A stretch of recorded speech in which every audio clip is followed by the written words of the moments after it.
This is Larry, KF5MLP.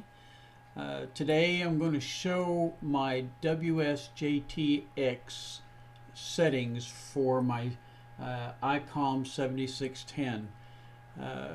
This way, hopefully, you'll be able to get on the air with FT8 and whatnot. As you can see, I'm on 15 meters.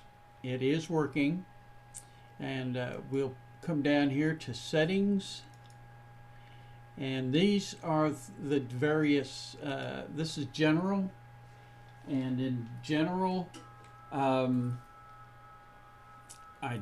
don't want to go through them all, but you can kind of take a look. You can stop the video and take a look at them. The next two are going to be important, and they are the radio, the rig I have here, my COM port. Make sure you have your COM port set, and I set my baud rate at the fastest it'll go. I set it in the radio, I set it in the computer, and then I set it in the program, and all three have to match. The reason for the fast speed is because I don't want the data go slowly and take a little longer to get there, and the radio to react and then come back and report what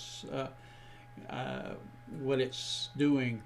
So I use the fast speed. There's data bytes is 8, stop is 1, and then the handshake is none. I don't use the force line control, but I'm using the ham library 64-bit, and this is what's used.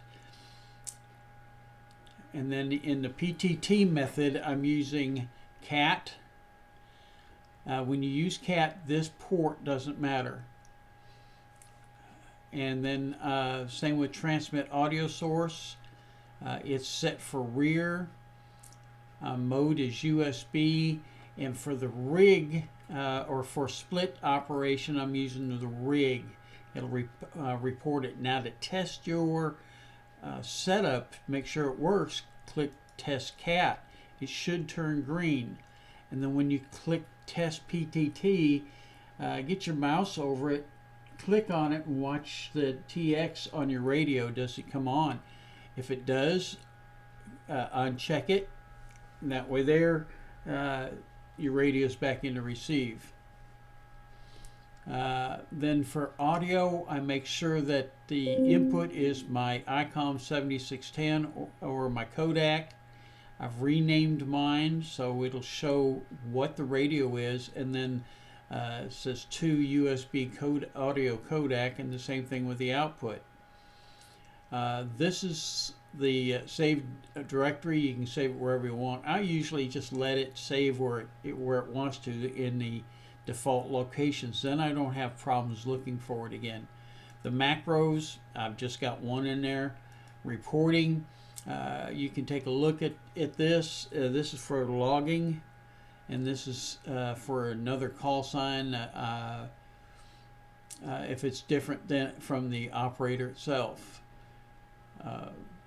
And then the network services enable PSK reporting and spotting, and use the TCP IP conversion. If you hover over these, it'll bring up an explanation of what each one of them is. Now this is important.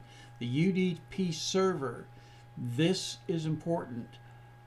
All three of these boxes have to be checked, and enable logging contact ADIF broadcast. This has to be checked. This way here, it will work with your logging programs, and it will also talk to ham labs, the program, so it will talk to the other program that is and then here is frequencies, your colors in here, and you've heard talk about going to the city file and updating it because of the expedition. You click colors and come down here to download the latest CTY data. Click on it and it's loaded.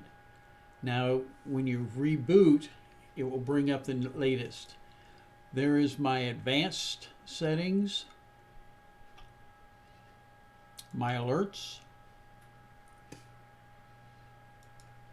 and then my filters. And I have no filters, and I've just got the nothing to bring up actually any alerts. After that, click OK, and then you can close the program and then reboot it, and it will come back up with the latest data that you had downloaded.